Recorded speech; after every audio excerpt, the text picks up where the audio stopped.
Simplified science के इस channel में आप सभी का स्वागत है। आज की इस वीडियो में हम क्लास 9 के चैप्टर मोशन और इसके अंतर्गत हम इक्वेशन ऑफ मोशंस की बात करेंगे। हमारे पास मोशन की 3 इक्वेशंस हैं। अगर हम पहली इक्वेशन की बात करें तो v is equal to u plus A T. Then second equation की बात करें s is equal to U T plus 1/2 A T का स्क्वायर। और थर्ड इक्वेशन की बात करें it will be v square minus U square it is equal to 2as। और even कई बार इस इक्वेशन को हम यहाँ से v square is equal to 2as plus U square, कई बार इसको ऐसा भी लिखा जा सकता है।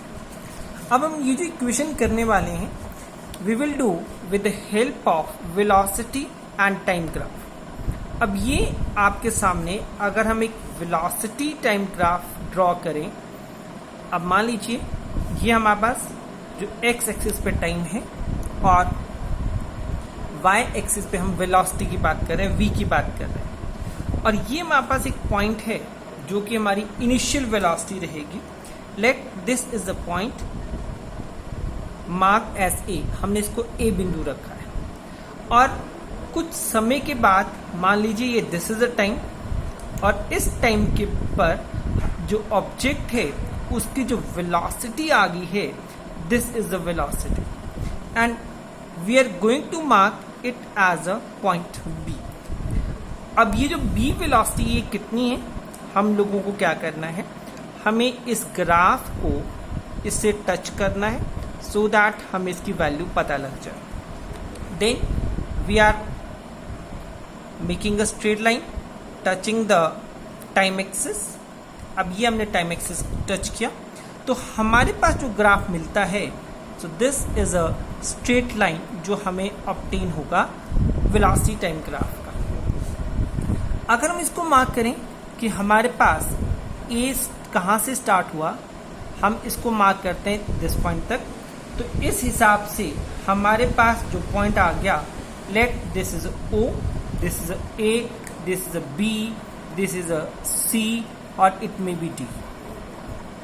अब ये हमारे पास आ गया। तो इसके ग्राफ के हिसाब से अगर हम बात करते हैं कि ये अगर हमें स्लोप निकालना है, हमें पता है कि वेलोसिटी टाइम ग्राफ की हेल्प से हम 2 चीज़ें निकाल सकते हैं। एक निकाल सकते हैं एक्सेलरेशन और एक चीज़ निकाल सकते हैं हम, दैट इज अ डिस्टेंस। अगर हमने यहाँ से एक्सेलरेशन निकालना है, मतलब हमने त्वरण निकालना है, तो हमारा त्वरण क्या हो जाएगा, this will be equal to the slope. अब स्लोप का मतलब ये जो हमारी लाइन है। अब इस स्लोप को अगर हम निकालना चाहते हैं तो ये स्लोप हमारे पास किस ढंग से निकलेगा, दिस इज एन एक्सेलरेशन, और ये एक्सेलरेशन हमने कैसे निकालनी है, दिस इज इक्वल टू, ये हमारे पास परपेंडिकुलर रहेगा, A it will be equal to that is A B D, ये हमारे पास परपेंडिकुलर है, और इस वाले का जो बेस रहेगा that it will be equal to the A D. अब यहाँ देखिए जो ए डी की लाइन है, that this A D it is equal to O C, और ओ सी जो हम किसकी बात कर रहे हैं, that O C it is equal to T. तो इसका मतलब अगर हमने एक्सेलरेशन की बात करनी है तो A it is equal to B D upon T. ये हमारे पास इस इक्वेशन से हमने ए डी की जगह क्या किया, हमने वैल्यू टी लगा दी, और बी डी क्या हो गया, this B D it is equal to A into T. अब क्वेश्चन ये उठता है कि बी डी हमने कैलकुलेट क्यों किया, क्योंकि हमारे पास यहाँ से स्टार्टिंग वेलोसिटी थी, इनिशियल थी, और ये हमारी फाइनल थी, और ये हमारे पास क्या है, हमें अब ये स्टार्टिंग जो है this is equal to U, that is the initial velocity. अगर हम इसी से निकालें कि इनिशियल वेलोसिटी हमारी कितनी आ गई, this initial velocity it is equal to OA and OA it is equal to U। और अगर हम फाइनल वेलोसिटी की बात करते हैं तो फाइनल वेलोसिटी जो हमारे पास आ जाएगी, this entire it is equal to BC, यहां से लेके यहां तक, मतलब अगर हम इसको इसके पैरेलल ले जाएं, so let this is O point, then it is a E point, this OE के इक्वल ये हो जाएगा। तो हमने अगर ये BC की बात करनी है, लेकिन हमें पता है दिस एंटायर BC, हमें BC में DC की वैल्यू पता है, because DC is equal to OA। So can we write this BC जो हमारे पास V है, D किसके इक्वल हो जाएगा, this will be equal to CD plus B and D। और अगर आप इसकी बात, क्योंकि हमारे पास जो CD है दिस इज इक्वल टू, ये किसके पैरेलल आ गई हमारे पास, AO के इक्वल आ गई या OA के इक्वल आ गई, this is equal to U। तो अगर हम इसकी बात करें कि DC हमारे पास या CD हमारे पास U आ गई, तो हमारे पास अगर इसकी वैल्यू को पुट करते हैं, तो वैल्यू पुट करने के बाद क्या आ गया हमारे पास, this is BC, it is equal to that this is U plus B and D। अब ऐसे में what is a BC, BC हमने किसके इक्वल ली, दैट इज EO, और दिस EO इज व्हाट, ये हमारे पास फाइनल आ गई कि जहां तक हमारी जो व्हीकल है उसने फाइनल वेलोसिटी ऑब्टेन की थी। So this BC is equal to what, BC equal to V is equal to U plus BT। अगर आप ऊपर देखिए, लेट इट इज अ 1, हमने ऑलरेडी BD को किसके इक्वल कर दिया है, BD is equal to that is 80 by. Now अगर हम BD की वैल्यू को पुट करते हैं by putting the value of BD, तो BD क्या आ गया, this BD is equal to A and T, so V it is equal to U plus AT। तो ये हमारे पास मोशन की फर्स्ट इक्वेशन आ गई with the help of this graph, क्योंकि हमने ये फाइंड आउट करना था कि जो हमारे पास फर्स्ट इक्वेशन आ गई V is equal to AT, ये ग्राफ की हेल्प से किस ढंग से हमारे पास आता है। नाउ अब इसी के साथ साथ हमने क्या करना है, सेकेंड इक्वेशन करनी है, that this second equation is equal to S is equal to UT plus 1/2 AT का स्क्वायर। नाउ हम इसी ग्राफ को यूज करेंगे, इसी ग्राफ को मतलब हमने सेम वैल्यू यही पुट करनी है, जो भी हम यहाँ ग्राफ की हम कंसिडर करेंगे। तो इस ग्राफ को अगर हमने कंसिडर करना है, लेकिन हम कौन सी इक्वेशन निकाल रहे हैं, we are going to find it out S is equal to UT 1/2 AT का स्क्वायर। ये हमारे पास मोशन की सेकेंड इक्वेशन आ गई। अब इसके अंदर क्या है, S is equal to what, S is equal to distance, U is equal to what, initial velocity, मतलब हमारे पास आरंभिक वेग हो गया, T is what, it is a time, मतलब हमारे पास समय आ गया, ये हमारे पास आ गया आरंभिक वेग, और ये आ गया हमारे पास दूरी, दैट इज S। और जो A है, A का मतलब होता है हमारे पास दैट इज एक्सेलरेशन, जिसको हम बात करते हैं त्वरण। अब इसी ग्राफ की हेल्प से हमने इस फार्मूले को डिराइव करना है कि how we can derive it. अगर हम इसको द्वारा से रफली बहुत जल्दी में इसको ड्रॉ कर लें, तो हमने ये वैल्यू पुट की थी like this, this is A, this is O, this is point B, इसको हम पैरेलल लेके आए थे, इसको टच किया D, एंड ये अगर हम डॉटेड डॉटेड लेके आए, this is C, this entire is a T time, this is initial, and this entire it is a V, जो हमने इस ग्राफ में हमने किया था। अब चलिए हम इसमें S की वैल्यू को निकालते हैं कि S की वैल्यू हम इसको कैसे निकालेंगे।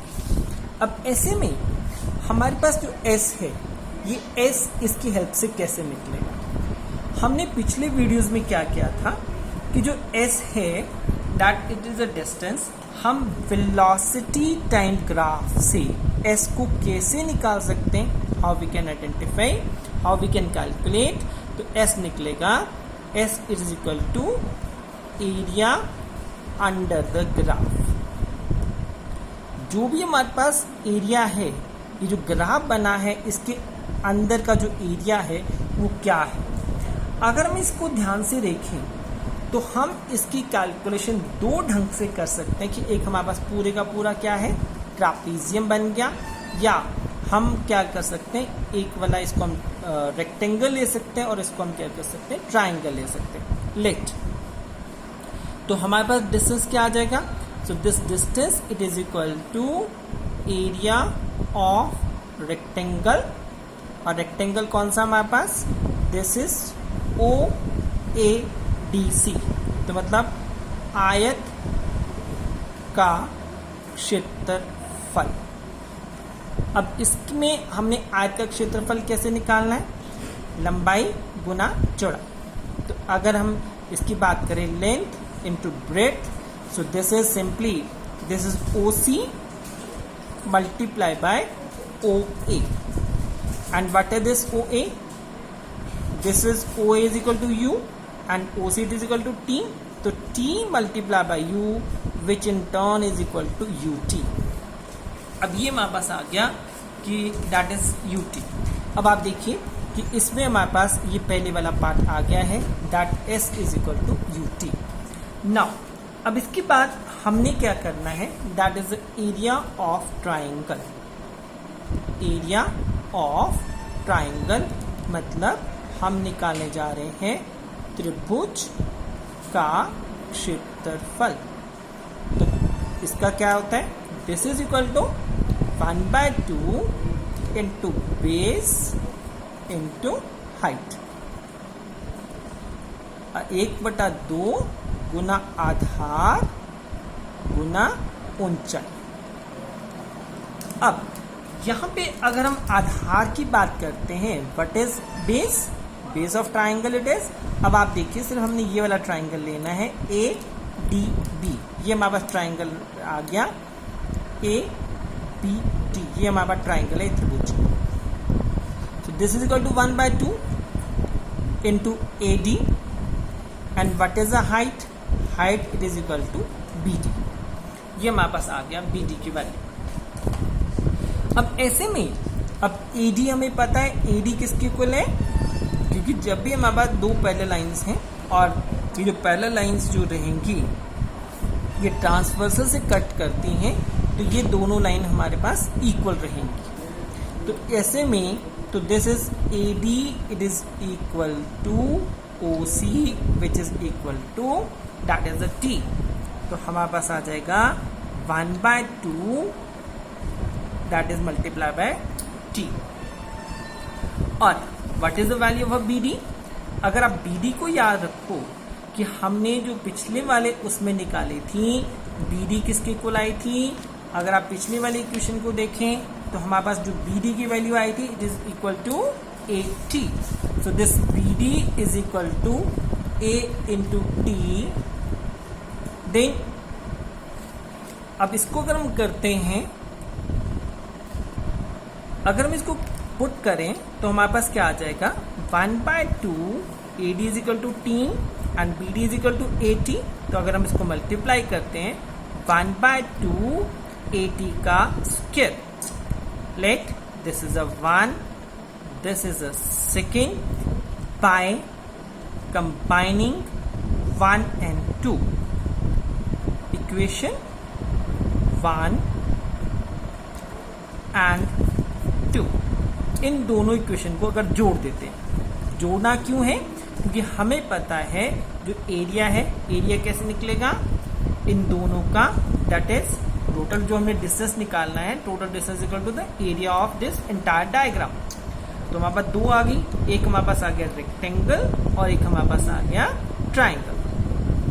तो इसका एरिया कितना आया था, हमारे पास ऊपर निकाला था, this is equal to UT, और दूसरे वाले का एरिया कितना आया, दिस इज 1/2 80 का स्क्वायर, और ये क्या है, this is equal to the distance, that is it is now this is a second equation 1/2 80 का स्क्वायर। स्क्वायर। तो ये हमारे पास आ गई सेकेंड इक्वेशन। फर्स्ट इक्वेशन जो आज हमने की इसी वीडियो में, वो इक्वेशन हमने की थी दैट एक इक्वेशन की v is equal to u plus A T इसी ग्राफ से, और दूसरी इक्वेशन हमने की s is equal to U T plus 1/2 A T का स्क्वायर। और इसी के साथ आप सभी का धन्यवाद।